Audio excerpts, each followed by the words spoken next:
국내 진단키트의 수출이 활발해지고 있습니다. 충북의 진단키트 제조업체들에도 전 세계 각국의 구매 요청이 이어지고 있습니다. 제천에서 코로나 극복을 위한 크고 작은 시민운동이 퍼져나가고 있습니다. 제천시는 혈액 수급난 해소를 위해 헌혈 릴레이 캠페인을 시작했습니다. 내일부터 총선 공식 선거운동이 시작됩니다. 이번 선거에서는 비대면 비접촉 선거운동 수단이 많이 활용될 것으로 보입니다. 소방공무원들이 오늘 지방직에서 국가직으로 전환됐습니다. 어떤 점이 달라지는지, 과제는 무엇인지 살펴봅니다. 여러분 안녕하십니까. CJB 8시 뉴스 시작합니다. 전 세계 코로나19 확진자가 80만 명을 넘은 가운데 국내 진단키트 수출이 날개를 달았습니다.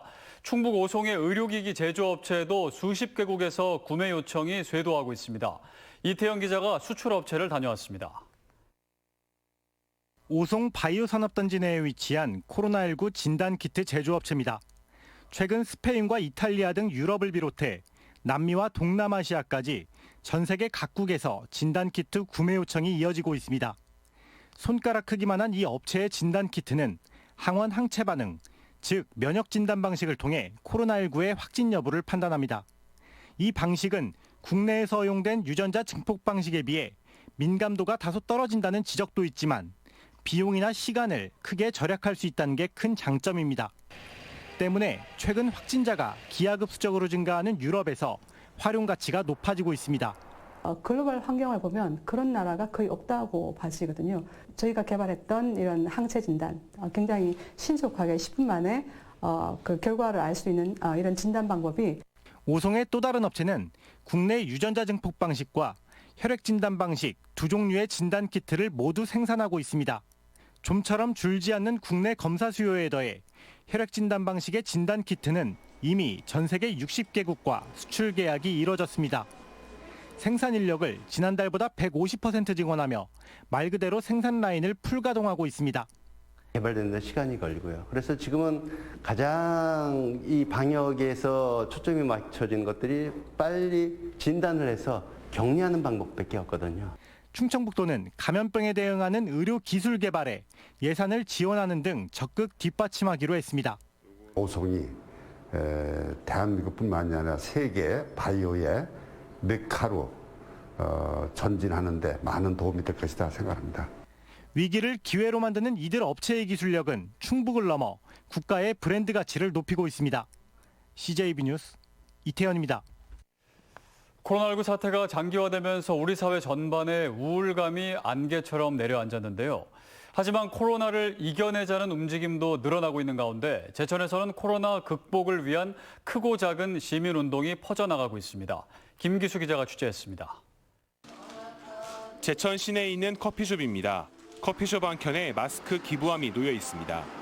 손님들에게 음료값 대신 마스크를 기부받아 이를 제천 생활치료센터의 의료진과 지역 취약계층에게 전달합니다. 지난달에는 마스크 20장과 함께 짜장면 40인분을 의료진에게 제공했습니다. 조금이라도 힘을 보태고 싶어서 어떻게 할까 싶어서 이렇게 커피값 대신 마스크를 받는 그런 식으로 해가지고 이렇게 하게 됐어요. 제천시는 코로나19 장기화로 혈액 수급난 해소를 위해 헌혈 릴레이 캠페인을 시작했습니다. 지난달 30일 시작한 이번 캠페인은 공무원을 비롯해 시민단체와 일반 시민으로 빠르게 확산되고 있습니다. 혈액 부족으로 인한 헌혈 행사가 있다고 해서 참여하게 되었습니다. 사랑을 나누고 저희가 이 사회 구성원으로서 이런 봉사를 하게 됐다는 것에 대해서 뜻깊게 생각합니다. 국내에서 첫 코로나 환자가 발생한 지 2달이 넘었습니다. 모두가 힘들고 어려운 상황에서도 코로나 사태를 극복하려는 마음들이 모이고 있습니다. CJB 뉴스 김기수입니다. 사상 첫 온라인 계약이 현실화되면서 만 18세 교복 입은 유권자들의 선거 교육에도 차질이 빚어지고 있습니다. 찾아가는 선거 교육이 전면 취소된 데다 온라인 계약으로 혼란을 겪고 있는 고3 수험생들이 과연 투표소로 향할지도 의문입니다. 이윤영 기자입니다. 지난 2월 생애 첫 선거에 나서는 새내기 유권자들을 위해 마련된 선거교육.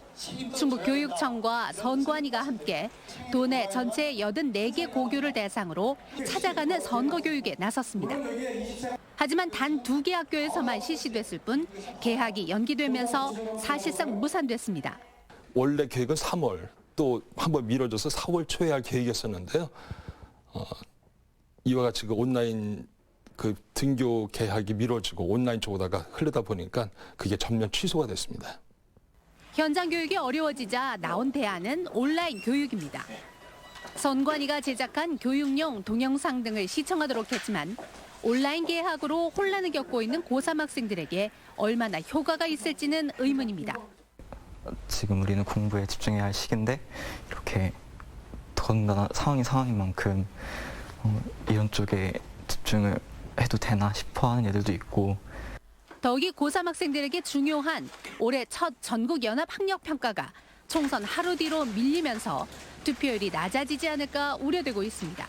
모의고사 전날이라서 컨디션 같은 게 중요한데 투표하러 가기까지는 좀 그럴 것 같아요. 시험 전날이니까 아무래도. 이러다 보니 고3 유권자들이 당초 주목의 대상에서 관심 밖으로 밀려난 분위기입니다. 총선이나 이제 대선 과정에서 젊은 표심을 이제 수용을 해서 그렇게 해서 이제 뭔가 변화를 도모하려고 한 것인데 선거권을 실제로 행사할 수 없다는 거 이거는 사실은 조금 문제라고 생각을 합니다. 이번 4.15 총선에서 충북 지역 만 18세 학생 유권자는 모두 4,600여 명. 생애 첫 투표권을 행사하는 학생 유권자들이 자신의 선거권을 제대로 행사할 수 있을지 우려됩니다. CJB 뉴스 이윤영입니다. 내일부터 21대 총선 공식 선거운동이 시작됩니다. 이번 총선은 코로나19 영향으로 선거 양상이 과거와 많이 달라졌는데요. 비대면, 비접촉 선거운동 수단이 많이 활용될 것으로 보입니다. 구준회 기자입니다. 21대 총선 공식 선거운동이 내일부터 시작돼 선거 하루 전까지 13일 동안 이어집니다. 거리엔 후보의 이력과 주요 공약을 담은 선거 벽보가 내걸렸습니다. 차량을 이용한 유세전과 홍보물 배부도 본격화됩니다. 다만 새벽과 늦은 밤에는 사용이 제한되고 명함을 직접 주지 않고 우편함이나 출입문에 끼워드는 것은 금지됩니다. 이번 총선은 코로나19로 인해 전화나 문자, 전자우편, 인터넷 광고 등 정보통신망을 활용한 비접촉 선거운동이 늘 것으로 보입니다. 다만 이 경우도 기계를 통한 대량 발송엔 제한을 뒀습니다. 후보자는 선거운동을 위하여 자동통신의 방법으로 문자메시지 발송이 가능합니다. 다만 그 횟수는 예비후보자 때를 포함하여 8회를 넘을 수 없습니다. 공식 선거운동 기간이 되면 일반 유권자들도 지지하는 후보를 위해 선거운동에 참여할 수 있습니다. 자원봉사자로 현장에서 활동할 수 있고 카카오톡이나 트위터 같은 모바일 메신저로 후보를 지지하거나 선거운동 정보, 관련 기사 등을 전송할 수 있습니다. 처음 선거권을 갖는 18세 고등학생은 선거권이 있더라도 선거운동 시점에 18세에 이르지 않으면 선거운동을 할 수 없습니다. 그러나 유권자는 선거 사무원처럼 어깨대를 두를 수 없고 수당이나 음식물 등을 제공받아서는 안 됩니다. CJB 뉴스 구준혜입니다. 4.15 총선을 앞두고 도내 선거구를 점검하는 순서입니다. 오늘은 고 노무현 대통령의 사위로 정치 초년생인 민주당 곽상원 후보와 3선 도전에 나선 친박 성향의 통합당 박덕흠 의원이 맞붙는 동남 4군입니다. 조용관 기자입니다. 민주당의 험지로 꼽히는 보은 옥천 영동 괴산 선거구에 뛰어든 곽상원 후보. 곽 후보에게 고 노무현 대통령의 그림자는 강점이자 약점일 수 있습니다. 정치 신이 단숨에 높은 지명도를 쌓았지만 보수 색채가 짙은 동남 4군에서는 노 전 대통령의 후광은 호불호가 갈릴 수 있습니다. 당선되면 농림축산식품위에서 활동하고 싶다는 곽 후보는 이번 선거 결과와 관계없이 동남 4군에서 정치 인생을 걸겠다고 말했습니다. 발전하는 것이 아니라 오히려 도태되고 있고 고립되고 있습니다. 고립에서 탈피하기 위해서는 이 지역에 새로운 바람을 원하고 있는 것이고요. 새로운 바람을 일으키기 위해서는 새로운 인물이 필요하다고 저한테 많이들 말씀하십니다. 통합당에서는 박덕흠 후보가 수성에 나섰습니다. 국토교통위 간사와 예결위원, 자유한국당 비상대책위원 등을 역임하며 국회에서 존재감을 과시한 박 의원은 힘 있는 3선 중진론을 앞세우고 있습니다. 3선 중진이 돼 상임위원장이나 원내 대표에도 도전해 지역 발전에 활력을 불어넣겠다는 겁니다. 예상치 못한 경쟁자를 만난 박 후보는 전국적인 관심 속에 치러지는 승부인 만큼 자신의 정치적 위상을 높이는 기회로 삼겠다고 밝혔습니다. 이 지역을 너무 잘 알고 있어야 되기 때문에 이것이 두세 달에 와서 이루어질 수는 없는 거다. 또 초선이 됐을 때에도 이 4년 동안 이 지역 파악하느라고 아무것도 할 수가 없을 겁니다. 노무현 대 박근혜 두 전직 대통령이 투영되고 있는 동남 4군 선거구는 후보 개인을 넘어 여야의 자존심이 걸린 격전지로 분류되고 있습니다. CJB 뉴스 조윤광입니다. 지방직이었던 소방 공무원들이 오늘 마침내 국가직으로 전환됐습니다. 지자체별 재정 여건에 따라 소방 서비스 수준에 격차가 생긴다는 지적에 따라 추진된 건데요. 어떤 점이 달라지는지 또 앞으로 남은 과제는 무엇인지 진기훈 기자가 전해드립니다. 소방공무원 국가직 전환으로 충북소방도 변화를 맞습니다. 우선 출동 관제 시스템 AVL을 모든 출동 차량에 설치해 현장 대응력과 골든타임 내 도착률을 높입니다. AVL은 출동 경로, 현장의 안전 등급과 소화전 설치 여부 등 현장 정보를 실시간으로 제공받는 건데 현재 충북 설치율은 37%로 전국 최저 수준입니다.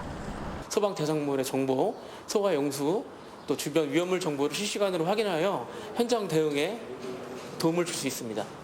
또 빠른 현장 도착을 위해 신호를 임시 조정하는 긴급 차량 우선 통행 교통 시스템도 청주에서만 실시하던 것을 충주까지 확대하고 인근 시도 소방서에서 관할 소방서보다 빠른 대응이 가능할 경우 거리 중심으로 가까운 관서에서 출동해 시도 경계를 넘는 광역 대응도 가능해졌습니다. 지자체별 재정 여건에 따라 소방 인력과 장비 등 소방 서비스 수준의 차이가 생긴다는 문제점도 다소 해결될 전망입니다. 소방안전교부세가 대폭 확대되면서 인건비와 장비 구입비 등을 국가 예산에서 해결할 수 있게 됐기 때문입니다. 이에 힘입어 충북소방도 오는 2022년까지 현장 부족 인력을 모두 충원한다는 계획입니다. 3인 체제가 맞았는데 그동안 인력 충원이 되지 않았기 때문에 2명이 탑승을 했었고요. 이제 응급구조사 2명이 탑승을 하는 3인 체제가 되면서 좋은 고급 서비스를 하게 되었습니다. 하지만 인사권과 지휘 통솔권은 여전히 지자체장에게 위임돼 있고 센터 신축이나 증축, 추가 인건비 등도 지자체 예산으로 충당해야 하는 점은 완전한 국가직화를 위해 풀어야 할 숙제로 남아 있습니다. CJB 뉴스 진기훈입니다. 민주당 충북도당은 도 선관위가 전국 구민에게 30만 원 상당의 식사와 선물을 제공한 혐의로 모 정당 관계자를 검찰에 고발한 것과 관련해 철저한 수사를 촉구했습니다. 민주당은 도내 일부 지역에서 돈 선거에 대한 흉흉한 소문이 떠돌고 있는 와중에 이번 금권 선거 의혹이 불거졌다며 사안의 엄중함을 고려해 신속한 진상 규명이 필요하다고 밝혔습니다.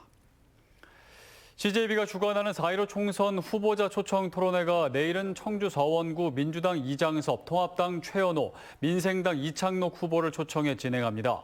후보들은 자동 실효를 앞둔 구룡공원의 보존 방안과 청주 교도소 이전 문제 등 공통 질문에 대한 자신의 의견과 상호 자유 토론을 이어갑니다.